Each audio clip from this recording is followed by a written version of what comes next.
In the Srimad Bhagavatam, which is the very means of conquest, one should offer respectful obeisances unto the personality of Godhead Narayana, unto Nara Narayana Rishi, the supermost human being, unto Mother Saraswati, the goddess of learning, and unto Srila Vyasadeva, the author. Srinvatam Swakatha Krishna Punya Shravana Kirtana Hridyantasto Hyabhadrani Vidhunoti Suhritsatam. Sri Krishna, the personality of Godhead, who is the Paramatma in everyone's heart and the benefactor of the truthful devotee, cleanses desire for material enjoyment from the heart of the devotee who has developed the urge to hear his messages, which are in themselves virtuous when properly heard and chanted. Nastyaprayeshvabhadreshu nityam bhagavata sevaya Bhagavatyuttama-shloke bhakti-bhavati naistiki. By regular attendance in classes on the Bhagavatam and by rendering service to a pure devotee, all that is troublesome to the heart is almost completely destroyed, and loving service unto the personality of Godhead, who is praised with transcendental songs, is established as an irrevocable fact.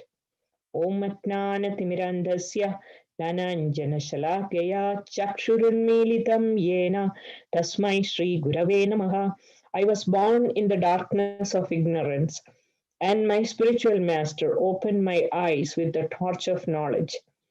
I offer my respectful obeisances unto him. Mukam karoti vachalam pangum langayate girim yatkripa tvamaham vande Shri Gurum Dinataranam. I offer my respectful obeisances unto my spiritual master, the deliverer of the fallen souls. His mercy turns the dumb into eloquent speakers and enables the lame to cross the mountains.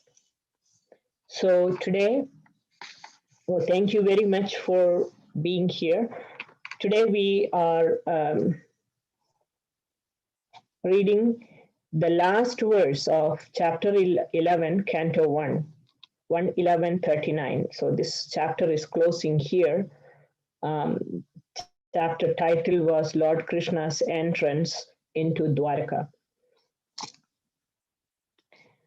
So the verse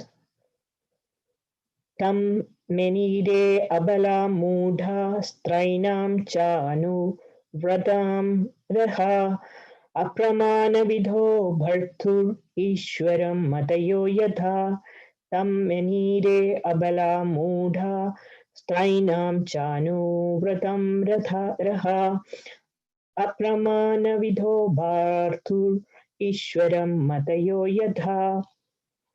Tam unto Lord Sri Krishna manire took it for granted, abala delicate, mudha because of simplicity, strainam one who is dominated by his wife, cha also, anuvratam follower, raha lonely place, apramana vidha unaware of the extent of glories, bhartu of their husband, Ishwaram the supreme controller, mataya thesis yatha as it is.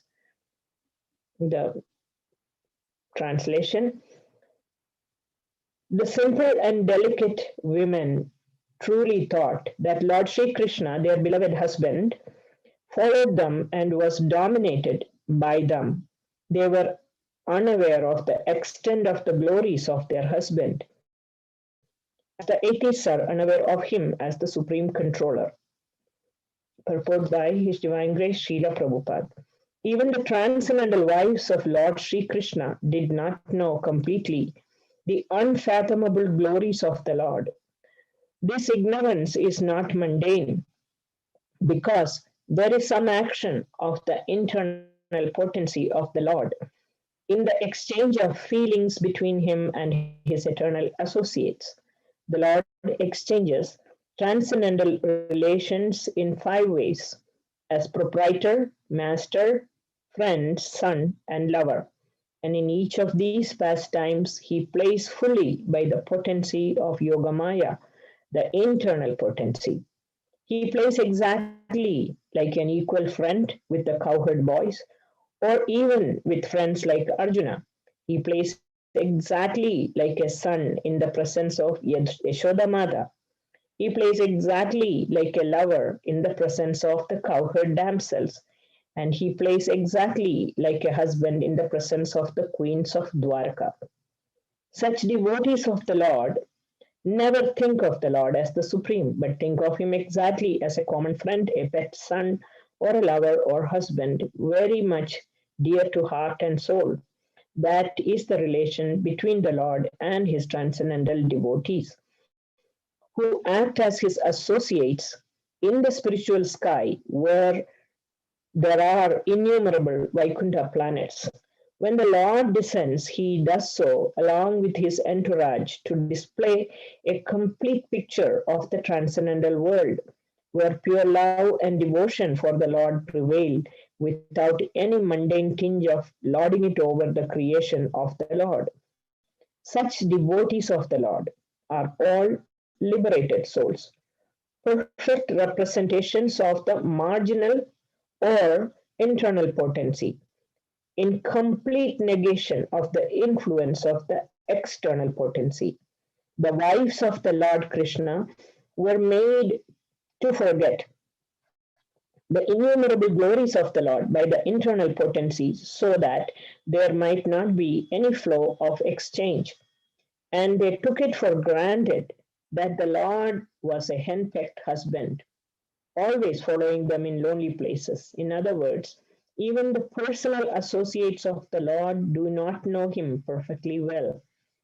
So, what do the thesis writers or mental speculators know about the transcendental glories of the Lord?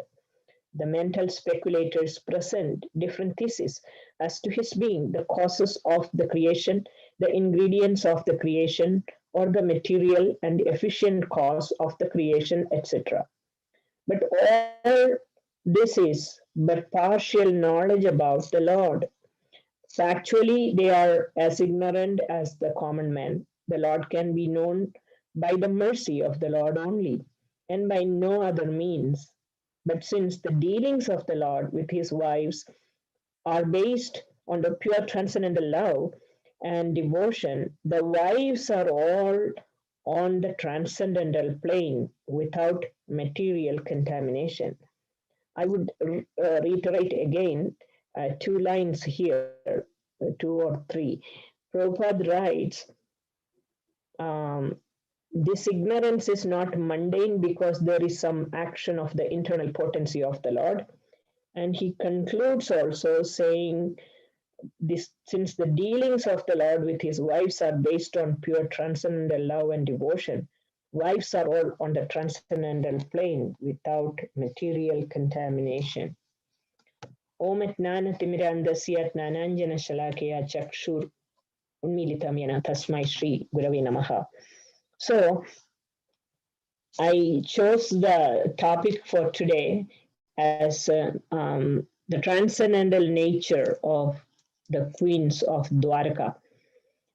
Um, so in this chapter, we saw how Lord Krishna entered Dwarka after he left the Pandavas, how he was greeted by the citizens, how the place was decorated, how Krishna reciprocated to each and every devotee who was there to receive him, and quite a contrast that there were brahmanas and all other type of people, and there were even prostitutes, and Krishna greeted them according to whatever their nature was. He had reciprocated with them, and there are some beautiful verses describing the Lord's extraordinary beauty in Dwaraka.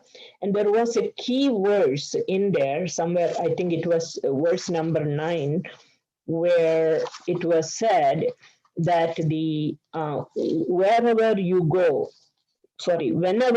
to Madhura, Vrindavan, or Hastinapura to meet your friends, every moment seems like millions of years, and our eyes become useless, like the eyes without the sun.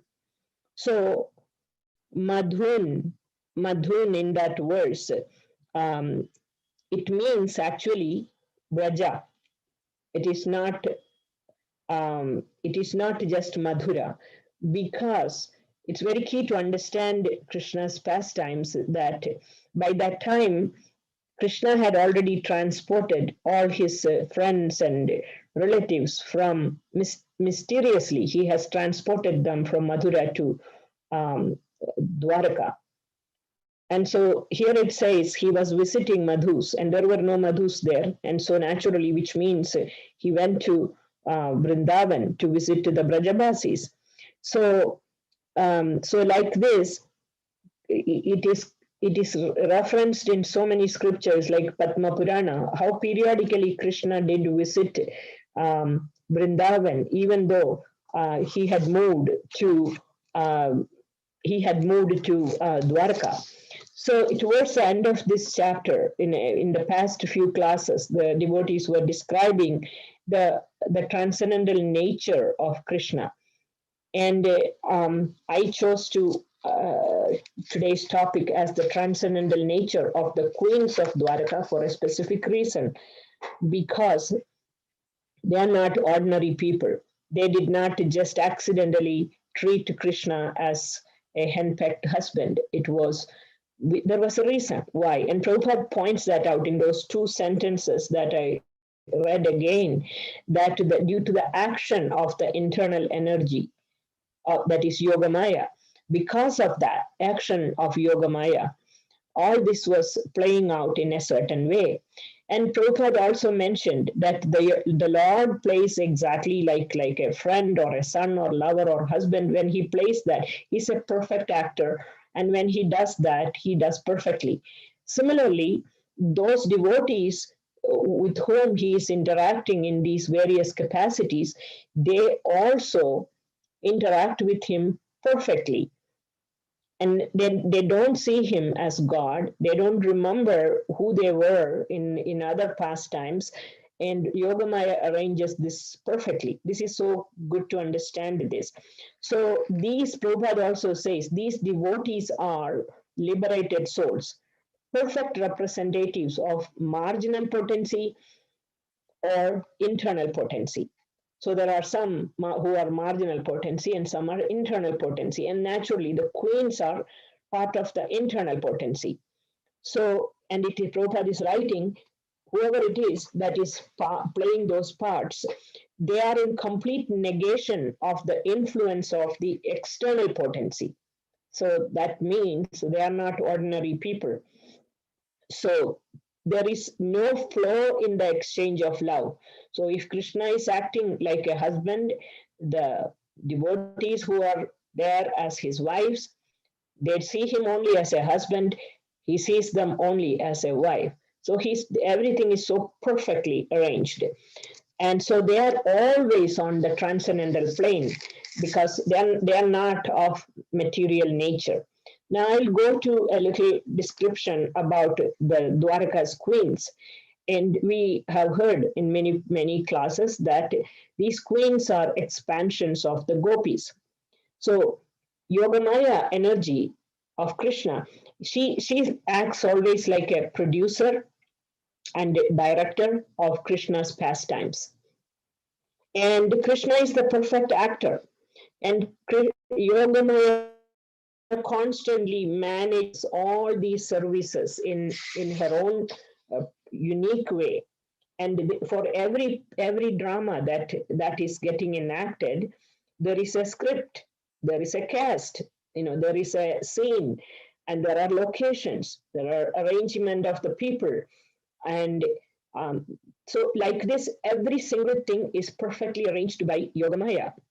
Now Krishna is also he's also part of the producer of this whole drama, and very innovative. The way in which everything is done is extremely innovative ways, and they also have all the resources that are needed for playing.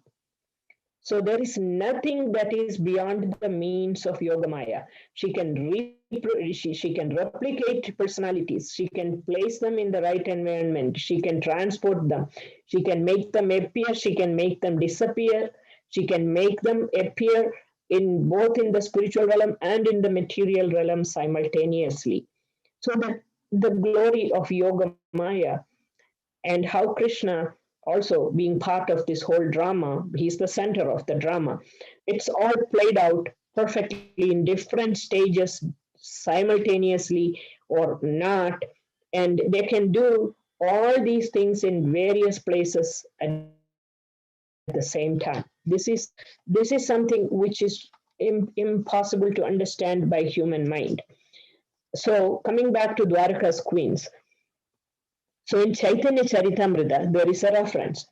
And Chaitanya Charitamrita says that Dwaraka's queens, the queens of Dwaraka, they are headed by Rukmini Devi. They are all eternal Vaibhava Prakasha expansions of Srimati Radharani. What is Vaibhava Prakasha? Vaibhava Prakasha means they are partial expansions of Radharani. So they reflect, some of Radharani's qualities, personal qualities, some of Radharani's bodily features, some of Radharani's emotional ecstasies. And there is nobody who can completely replicate her emotional ecstasies, as we all know. So Lalita Madhava is a book where Rupa Goswami is giving us a little more insight into all these things. In Lalita Madhava, Rupa Goswami says that from the transcendental body of Srimati Radharani, unlimited number of gopis expand, and they are called as Kaya Vyuha because they are expansions of her body. So each gopi further expands, and then gopis expand into reflected form, and that becomes that personality is one of the queens. So as many gopis, as many queens, they are reflected expansions. So that is why in some places we see the reference that the queens are reflections of Srimati Radharani. So in other words, Radharani expands in Vraja, in Vrindavan, she expands into the immediate gopis. And who are they? Chandravali. We have Lalita, Vishakha, and there are so many other close associates. And all these Vraja gopis are different ways of expansions of Radharani. And then when in Dwaraka, Radharani becomes Satyabhama, and Chandravali is Rukmini. Lalita becomes Jambavati, Vishakha becomes Kalindi. And it's very interesting in Padma Purana, there is a very special incident described, which I hope I will have time to say. Maharaj was speaking about that, how Kalindi was so knowledgeable, or it's not just knowledge, her mood was so much of devotion to Srimati Radharani that she could guide even the queens, the rest of the queens, when they were lamenting about separation from Krishna. So in this way, like all these expansions of gopis, their reflections becomes the queens. And in Lalita Madhava, there is a quote. Narada Muni is speaking. Narada Muni is saying, "You are are the girls of Dwarka city and the village girls of Braja, not the same persons appearing in different forms. The girls of Braja were overwhelmed with love for Krishna. To please them, Yogamaya reunited them with their beloved by transporting them into the queens of Dwarka." So the time sequence, I can explain a little bit later. The time sequence was such that Krishna had already left Vrindavan, and then he had gone to Mathura, and then from there he transported his relatives to Dwarka, and then gopis were heartbroken, and they were disappearing from Vrindavan, one after the other in various ways. Details are there, not in Bhagavatam, but in other scriptures. And then mysteriously they are reunited with Krishna, these queens. It's not like everybody knows the background where they were born or anything. They were mysteriously reunited with Krishna. So this is all Yogamaya's arrangement. So, so in Lalita Madhava, this whole thing is the Rupa Goswami is able to put together the whole drama, which kind of connects the dots. So then it will raise a question. So if they all left Vrindavan, was there no gopis in Vrindavan, including Radharani? And that was never the case, because we have this earthly Vrindavan, which is known as Prakrita Vrindavan, and there is the Aprakrita Vrindavan as well. And so there are sometimes, and anyway, Krishna and Radha and all the gopis, they never leave Vrindavan. And that is, as we know, going on in the Aprakrita Dham. But in the Prakrita Dham also, Krishna can remain invisible and he can become visible. And there is examples of that which comes up later. So Rupa Goswami writes that when Krishna was living in Dwarka, he regularly corresponded with the Vrajavasis. So how can he correspond with the Vrajavasis if there was no Vrajavasis there? So that itself clearly shows that the Vrajavasis were existing simultaneously when Krishna was in Dwarka. And another point Rupa Goswami makes is, I have to connect you a little further in Dwarka, what was happening. When Satyabhama appears as an aristocratic queen, and Satyabhama ends up in coming to Dwarka, she was in the mood of the gopi. She's none other than Radharani, and yet, not as we heard that she's not the full Radharani herself, but reflection. But she was in the mood of Radha, and when she arrives in Dwarka, already Krishna was married to Rukmini. And the atmosphere of Dwarka does not suit her at all. So with the help of Rukmini, she stays in a Nava Vrindavan, which was created in that one part of Dwarka. And Nava Vrindavan is like a replica of Dwarka. And Radharani is placed there, or Satyabhama is placed there. So then eventually, first when Krishna married Rukmini, Rukmini's father had asked Krishna never to marry anybody without her permission. And there's a whole drama that is enacted at the end of which, and Purnamasi is an active participant, at the end of which Rukmini gives permission for Krishna to marry the remaining 16,107 queens. And of that, Radharani or Satyabhama, she was the immediate next one to marry Krishna.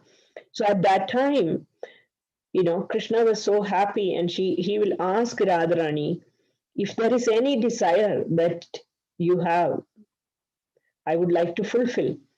And the answer to that, what Radharani gave, was that she said she wanted to be with him and also with the gopis, wanted to be with Krishna and with the gopis in Vrindavan, nowhere else but in Vrindavan. And this is another interesting point. In the context of the demigods and Lord Brahma approaching Krishna, requesting him to take birth, to remove the burdens of this earth, there is description of another aspect of this in Garga Samhita. And there's a very sweet verse there. When Krishna says, I'm going to earth, I will kill the demons and reduce the burden on the earthly planet. And I will do this. And Radharani says, you can go wherever you want to go, you do all those killing of demons and all, and I will burn here to ashes like a karpura dhuli. I will become like a karpura, burned down. And Krishna will say, no, no, we will go together and we will perform our pastimes. And very simple, sweet words. Radharani says, Yatra Vrindavanam Nasti, Yatra yo Yamuna Nadi. She says, Tatra Govardhano Nasti, Tatra Govardhano Nasti, Tatra Mena Mana Sukham. Tatra Mena Mana Sukham. I will never have any happiness in my heart when there is no Vrindavan, Yatra Vrindavano Nasti, and when there is no Yamuna and there is no Govardhan Hill, I will never be happy. So pretty much it kind of summarizes that Radharani is never happy anywhere outside of Vrindavan. Neither is Krishna. So they do come and they start their pastimes, but all these appearances, leaving Krishna, leaving Vrindavan, and sometimes you see gopis are also coming out, and sometimes there are so many things that we don't connect the dots. And the reality is that Radha and Krishna and the gopis, they are eternally there, they don't leave. And yet, Yogamaya arranges their expansions, various arrangements so they can leave and perform some pastimes. And she also perfectly arranges in such a way that nobody remembers what was it that happened in the previous situation. So Radha asked that, and Krishna fulfilled. And at that time, Yogamaya will reveal that in reality, Krishna and Radha never left. And Krishna knows the whole thing, Radharani knows the whole thing, and yet they are kept in such a way. It is a unique way in which they need to fit into their pastime perfectly. And this is what happens, like in Satyabhama, when even though she had the mood of the gopi, that mood does not really suit. That mood does not suit Dwarka. And if we think about it, this is very simple to understand in another way, because if we are living in a big city, like so let us say in Chicago, and there is so much activities in the downtown Chicago where people go and participate in those things, and people who have interest in that, they enjoy. And there are others, who may not prefer to go there. They would rather be in some remote place, climb, go on the hills, or be with nature. And so the people who are more that way inclined, they don't find they are properly fitting to live in these big cities. And the mode of ultimately, that Jai Radha Madhava song that we sing all the time, Prabhupada has given to us, it describes, the whole Krishna and Radha's likes. And they are always, when they are in Vrindavan, where there is Yamuna, where there is Govardhan, that's where they are. And everything else is for various other purposes. And Yogamaya can help to manifest various pastimes, and they can also, so they fit in perfectly wherever they are. And so Yogamaya reveals to Krishna and Radharani that this is the situation, and then they realizes it. So how she facilitates this is that she will mysteriously once again manifest the gopis in the earthly or prakruta Vrindavan, and then she can arrange for everyone to perfectly forget whatever else has happened wherever. Like sometimes it is more like a dream, and it's all done for pleasing Krishna, no other purpose. And when the gopis are in that condition, they are so fully absorbed in thoughts of Krishna, which I will describe in a different context. And so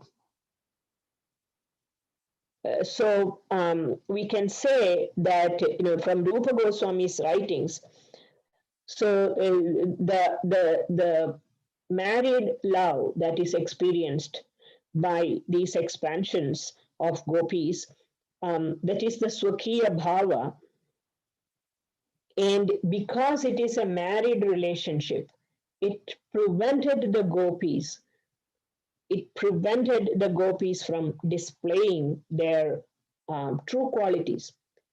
And that is facilitated again by Yogamaya. So Yogamaya has so much flexibility. So now, why am I connecting these things? Because the title of today's talk was The Transcendental Nature of Krishna's Queens. And transcendental nature of Krishna's queens, when you look into it, it's really, they are not ordinary people. And they cannot be treating Krishna like a henpecked husband, but they were, because of the arrangement of Yogamaya. They were perfectly acting like husband and wife, not as lovers in Vrindavan. And so you can see this Swakiya Bhava, which is the married relationship of Dwarka. Because of that, that really stopped the gopis from exhibiting their, they're fully displaying their quality in Vrindavan. And then there is some other aspect of it, is that example of Satyabhama, when she was placed in Nava Vrindavan before she marries Krishna, she was in the mood of a gopi. She had a couple of friends there, but there were no gopas. What was it? No gopas, no gopis, but this replica of Vrindavan created by Vishwakarma. So what was her mood when she was in Nava Vrindavan? And it is described by Rupa Goswami. She had the mood of gopi. She was in the mood of a gopi. But that replica Vrindavan is not a perfect Vrindavan either. Why? Because there is no gopas, there is no gopis, there is no cows, but it had all the appearance of Vrindavan. And another interesting point which is brought out by Prabodhananda Saraswati in his writings is he very clearly says Radha, who is in Nava Vrindavan, could never have been the original Radha. She must have been her expansion only, because he explains that Radha cannot be anywhere else being happy other than in Vrindavan. So Rupa Goswami's writing also, it comes out very, very clearly that the Nava Vrindavan never can come close to the original Vrindavan. Why? Because it is, first of all, it is in Dwaraka. And in Dwaraka, there is Queen Rukmini. And then Krishna is there as the husband of Rukmini. And even though Radharani is so much wanting to meet with Krishna, Krishna is wanting to meet with Radharani, who was Satyabhama, and who eventually gets married. But the whole atmosphere of that place is such that they could never, ever fit in perfectly, the relationship that they had in Vrindavan.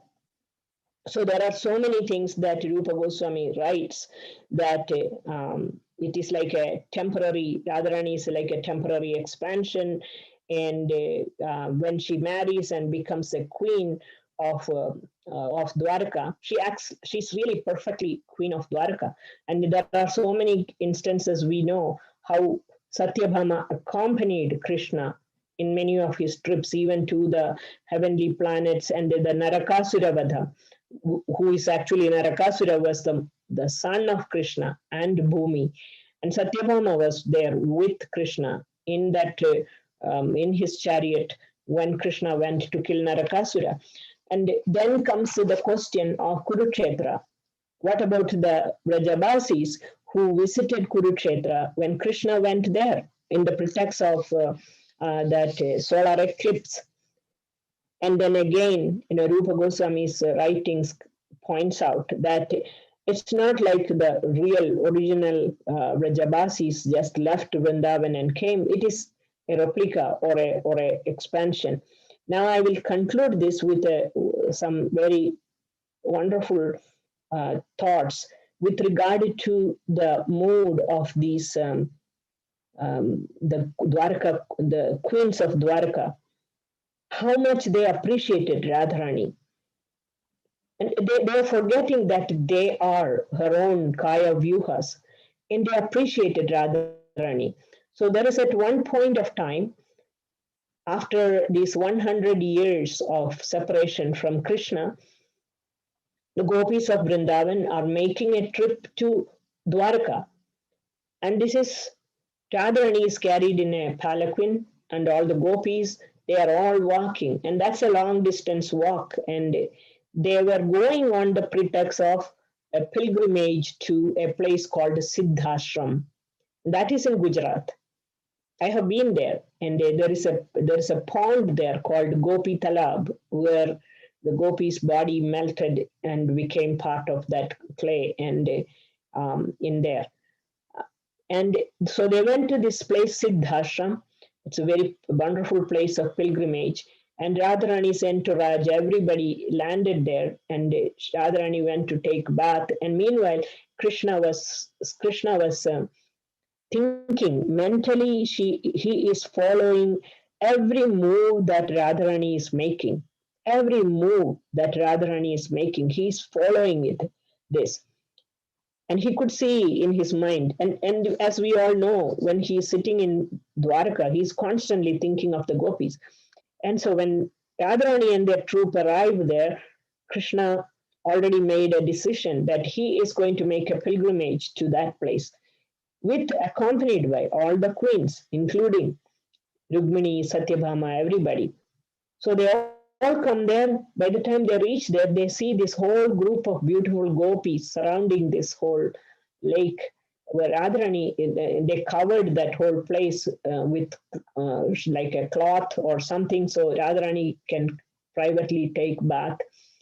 And so there was a situation like finally Radharani is bathed and dressed, and all the gopis and everybody comes. They meet with the queens, and everybody is happy. The queens were eager to see the gopis, enjoy their company and association. And they have heard so much about how Radharani was the center of every activity in Vrindavan, and how Krishna appreciates her so much, and his love for her, and all these things they are remembering. And they always wanted to know about it. And who else is the better person to share that than Radharani herself? And so these queens, they will approach her, and they had long conversations and all that. And they wanted to see Rasa dance or wanted to be part of it. They approach Krishna. Krishna will say, Radharani is the queen of this Rasa Mandala, so you can go to her. And they go to her and arranges this. Finally, with great reluctance, she agrees, even though, the fact is that Rasa dance also is not complete unless it is in Vrindavan. And yet she, out of her kindness, she's very kind. And so out of her kindness, she agrees for this whole Rasa dance to take place near Siddhashram. And they do. They perform the Rasa dance, and the queens were so delighted. And everybody was so much in love with Radharani. And then in the night, everybody went to sleep, and Krishna was lying awake. And Rukmini will approach Krishna and ask him, "Why are you awake?" He said, Radharani is taking rest, but she cannot sleep because she drinks warm milk during night. So you please, until you give her warm milk and she drinks that, until she goes to sleep, I cannot sleep. And so Rukmini did not know much about this. And she and Satyabhama, they went and they made them warm milk and gave it to Radharani. And it was, Radharani accepted it and drank. Then Rukmini went back to Krishna. She held Krishna's lotus feet on her lap, and she could see blisters on Krishna's feet. And Krishna was like, And she was in shock. She said, how did this happen? How did these blisters come here?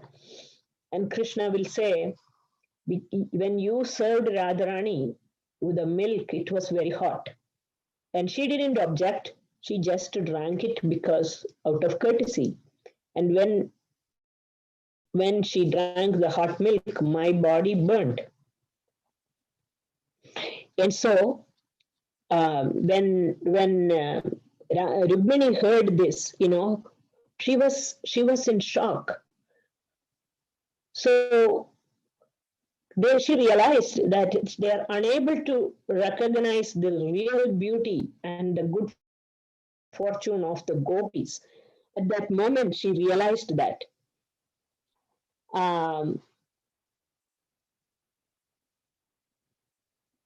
So when she saw this with her eyes, she recognized this extraordinary quality of the love the gopis had for Krishna and why they are so unique. Their love is so superior that Krishna is so subservient to their love. So, coming back to the position of the queens, they were flawless queens. They were unique, they were beautiful, they were sweet, they were wonderful. They were flawless. In fact, when you look at Rukmini and Satyabhama and so many others, they were wonderful personalities. And they, sometimes, according to that verse, we see that they thought they were proud. They could have Krishna under their control. So if they displayed pride, elements of pride, or sometimes they displayed shame or whatever, this, for ordinary people, this may appear to be like one of our qualities. But these are not mundane qualities. These are purely spiritual qualities they were exhibiting. So these exhibitions of whatever qualities that we talk about, as though how did Krishna appear like a henpecked husband and all those things, this is all done for Krishna's pleasure. And that's where we needed to reconnect with that text number 9 in this chapter, like where Krishna says, it is said that Krishna went many times, he went to visit the Brajabasis, and we needed to reconnect to this, and we needed to think these queens were simultaneously existing at the same time when the gopis are present there in Vrindavan as well, and they had these unique qualities. These queens had these extraordinary qualities, and they were not proud, they were not anything, but because they were playing the part of wives, according to Yogamaya's arrangement, both Krishna and the queens, Krishna being the husband and the queens being the wives, they have to play their part perfectly. So even in the exhibition of pride or whatever mundane, some mundane quality which is being displayed, this is all for the perfection of that arrangement. So Krishna's queens are, they were on a spiritually perfect platform. But what is the difference between the gopis? The gopis are still in a higher stage, in a higher perfectional stage. So we have to understand that these are like a qualitatively different levels of perfection. And the Siddhashram reference shows that one has to receive the mercy of the gopis for receiving the mercy of Krishna. And the queens understood that. And that's why Rukmini and the rest of them, they were serving Radharani. And Maharaj had brought about, in one of his classes, he mentioned about a quote from Padma Purana, and I will end with that. In Padma Purana, there are so many descriptions, and that's where some of these references come from. And Maharaj mentioned, and in that Srimad Bhagavatam Mahatmya section, After Krishna left the planet, then who was Parikshit Maharaj was ruling Hastinapur, and Krishna's grandson Vajranabha was in charge of Brajamandala, including Mathura. And what happened was that all these 16,108 queens were under Vajranabha's care, and then they were feeling so much separation from Krishna. And one time when Parikshit was visiting Vajranabha, he used to do, and he noticed that Kalindi, who is actually Vishakha, Kalindi was looking quite composed and very calm, whereas all the other queens were feeling really sad and miserable. So Kalindi was having a conversation with these others, and they asked her, "Why are you looking so composed? You don't seem perturbed at all." And she said, "This is because my heart and soul is at the feet of Srimati Radharani, and she is my shelter, and I constantly serve her in my mind, and because of that, I feel much pacified, because of Radharani's mercy." And she reminded the queens, "You are all the Kaya Vyuha of Radharani. So for now, you are not remembering, but that is who you are. And also remember at the time when Krishna left from Mathura to Dwarka, at that time, what happened? When Krishna was in Mathura, he sent Uddhava to visit the gopis. And gopis were in feelings of deep separation. And when Uddhava came and met with the gopis, they were, by Uddhava's discussion about, he brought the letters, he talked about Krishna, that relieved them all their material miseries. So hearing from Uddhava is the only way of relieving your miseries. And then hearing that, the queens will say, "Okay, so how do we get that?" And Kalindi will say that Uddhava has said that he will take birth as a blade of grass or creeper in Vrindavan. So let's go there. So Maharaj Parikshit and Vajranabha and the queens, they all went to Vrindavan near Uddhava Kund, and they performed a huge Sankirtan, singing and dancing. And out of the creepers and the grass of that area, Uddhava manifested suddenly, and everybody was in great ecstasy. Uddhava was in ecstasy. Eventually, he takes them to Kusum Sarovar and he narrates Srimad Bhagavatam, the stories of Krishna. And as Uddhava was narrating, Krishna's pastimes begin to unfold.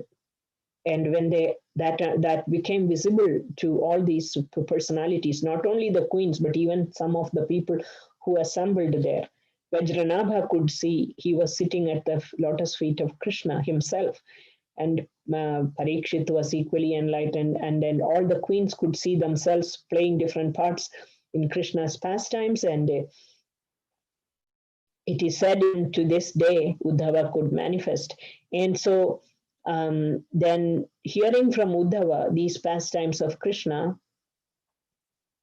then one by one the gopis left their material bodies, and they reunited with Krishna in the spiritual realm. So that speaks about the glories of hearing Srimad Bhagavatam. That speaks about the glories of taking shelter of Radharani. That speaks about the transcendental nature of the transcendental nature of the Krishna's queens, and how they have taken shelter of Srimati Radharani to receive that mercy. And there is a lot more that can be said. I already took extra time because I don't think we can do any justice to this topic if we did it like in few minutes. And so I apologize to you for your kind attendance.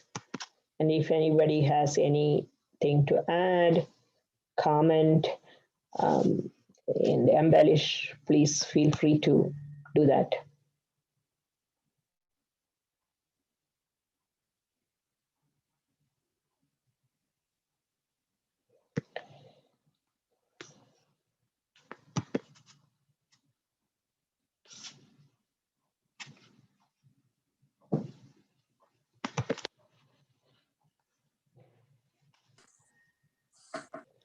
I will ask one more time. Anybody is trying to speak? Hare Krishna Mataji, please accept my humble obeisances. I'm Sri Kishore Das. Yes, Prabhu.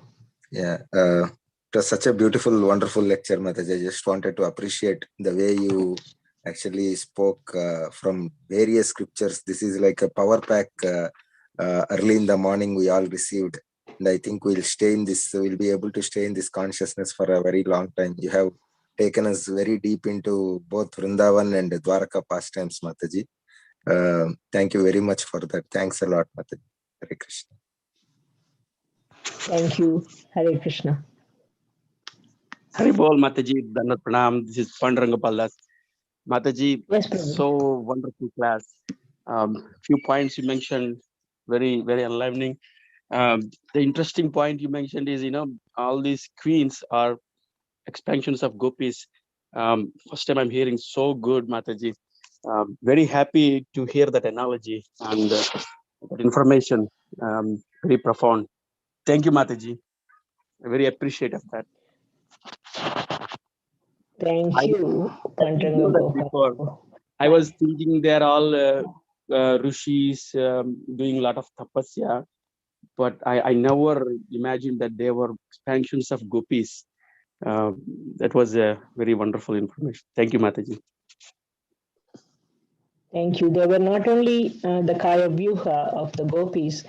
The most amazing part of this all is that how expertly Yogamaya could arrange everything. That there is Dwarka pastimes happening, there is also Vrindavan pastimes happening, and she can manifest and she can unmanifest and facilitate, and there is parting, a meeting and parting, and all these things in a regular way. And I will say a few more. This is something which kind of connects the dots. I think I'll conclude with that. When Krishna appeared in Gokula, and he remained in Vrindavan for 10 years and 9 months, and then he left to Mathura with Akrura, as we all know. And after reaching Mathura, in 1 month, he killed Kamsa and his supporters also, not only just Kamsa, but also his supporters. Then he will enthrone Ugrasena, and then he goes to Avantipur to learn under the guidance of his spiritual master, Sandipani Muni. And that is the 2 months in which all those pastimes with Sudama and all those things we hear. In 2 months, he mastered everything. And then after 2 months, he comes back to Mathura. And by that time, he was almost 11 years old. 11 years, that's all. And when he came there, he was constantly thinking about the Brajabasis. Nothing else was on his mind. He was only thinking about Brajabasis. And that is when he sends Uddhava to Vrindavan. And when Uddhava comes back, Uddhava spent about 2 months in Vrindavan. And when Uddhava came back, what happened was, he will tell to Krishna, he will talk with Krishna and say to him, Brajavasis are missing you so much, please, somehow he convinced Krishna to go back to visit Vrindavan.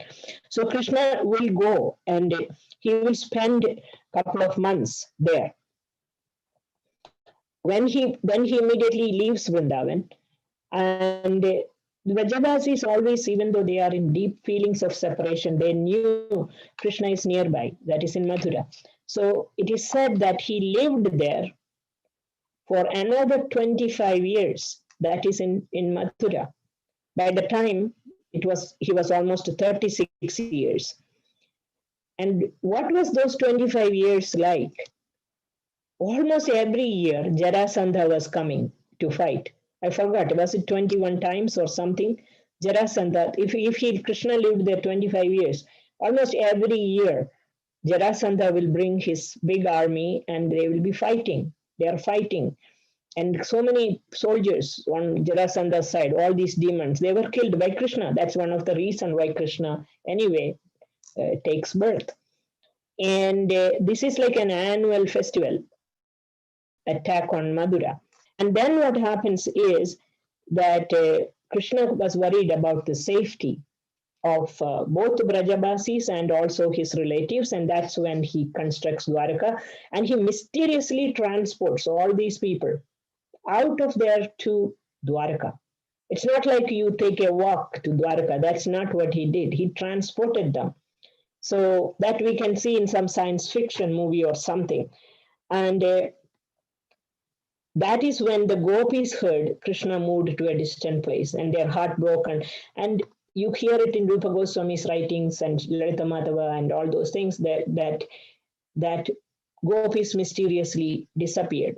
For example, Radharani and Vishaka went to the sun planet, and something else happened to who is it? Lalita, and so many gopis. Everybody disappeared somehow or other. Now the question is, when they disappeared, this Vrindavan becomes zero gopis? No, Vrindavan never became zero gopis. There is no such thing, and that's how Yogamaya arranges it. And then Krishna goes and marries Rukmini, eventually, with her permission, marries the rest of the people. Krishna, we read about in Krishna book, Krishna fighting with Narakasura, and how released all those queens, put them on Mount Revata, and that was Garuda who transported them, and how they are brought back here at the time of marriage. Everything arranged by Yogamaya. And by that time, Krishna was about 44 years age. And that is when Krishna decided to make a trip for solar eclipse to Kurukshetra. And that's when I was referring to, I was comparing Radharani's expansion, who is Satyabhama, living in Nava Vrindavan, is like she's not the original Radharani. Similarly, Rupa Goswami writes that the gopis and the entourage who visited Kurukshetra were not really original, but they were like some expansions of gopis. And because the atmosphere of Kurukshetra was so surcharged with kingly opulence and all these soldiers and elephants and all these things. And because of that, it will not work. It will not work for the gopis to feel. That's where Radharani sings that most beautiful verse, which Chaitanya Mahaprabhu quotes, that this is the same moonlit night. You are the same Krishna. I am the same Radha, and I feel, I'm not at all. This is not, but we don't have Vrindavan. We don't have Yamuna. No Govardhan Hill. And this is so. You are like a king. And I'm the same Radha, and I don't feel the same thing. So Kurukshetra meeting, they spent some time there. And after that for quite following that Kurukshetra meeting is the Rajasuya sacrifice. And when Rajasuya sacrifice, for that purpose, when Krishna was in Hastinapur, gopis were feeling really happy. They thought, okay, Krishna is right here nearby. He will come and visit. He will come and visit. They were very anxious for him. He was riding around Hastinapur, doing all kinds of things, killing some demons also. But at the end, he did not go to Vrindavan. He had to rush out. It's a whole drama. It's so beautiful. He has to rush to Dwaraka because in Dwaraka, at the same time, Dwaraka was attacked by Salva, and Pradyumna was defending Dwaraka. And Krishna rushes back to Dwaraka, and he smashes this Salva's chariot, which is in Krishna book. Beautiful fighting Krishna did. And after he was killed, you would think Krishna would enter into Dwaraka, and he did not. All the Dwarkavasis were hiding in tunnels, underground places, and all that. And Krishna did not enter Dwaraka. He immediately turned around and went back to Mathura.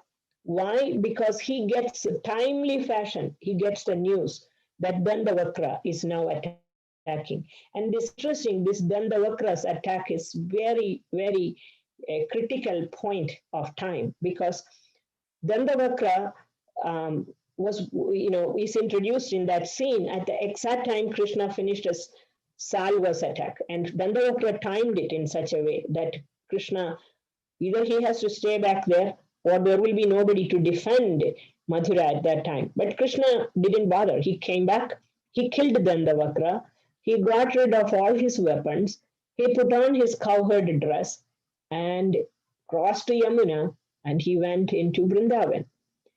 And that's where he goes to Gokula.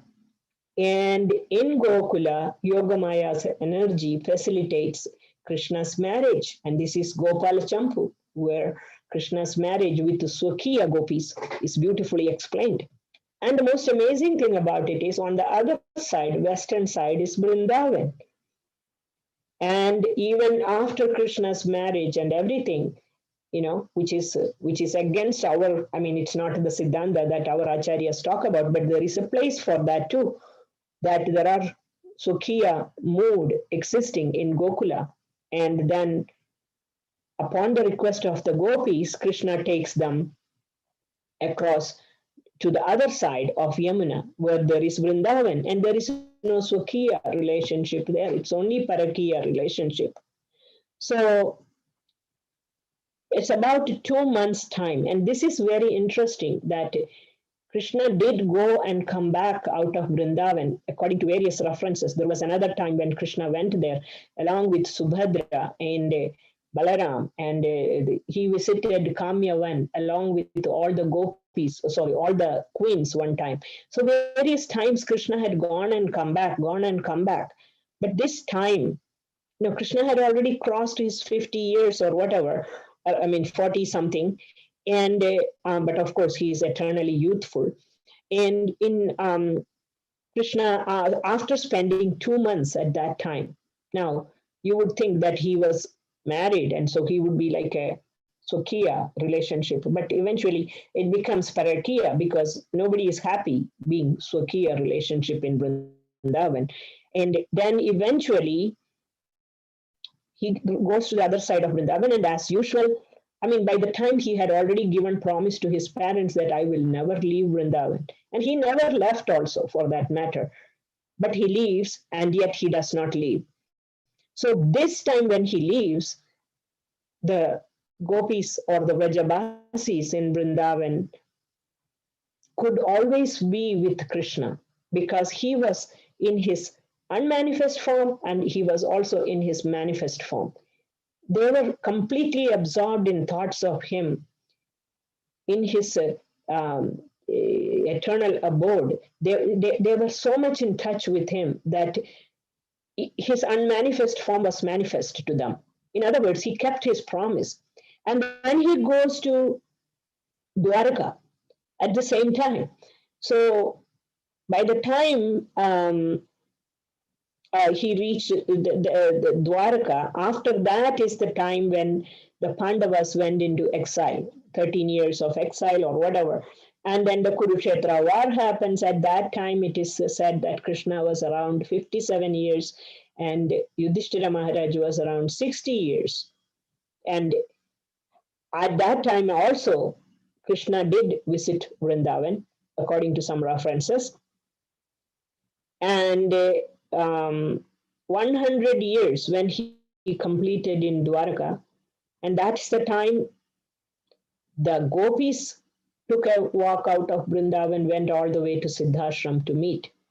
And in some references, it is said that they were the Swakiya gopis. So there is the Swakiya gopis. It's again, once they leave Vrindavan, they are not really the original. They are some form of expansion. And then Krishna lived for another 25 years, along with his queens as well as his Swakiya gopi expansions. Imagine. He lived there with them. And of course, in Dwarka, there is no unwedded love. And so it is unimaginable. And yet, because our acharyas have written such detailed explanation. We need guidance to hear all these things, and when from commentaries and various scriptures, and these days Maharaj has given us all that luxury of hearing from him from various scriptures. And of course, we cannot process this on our own.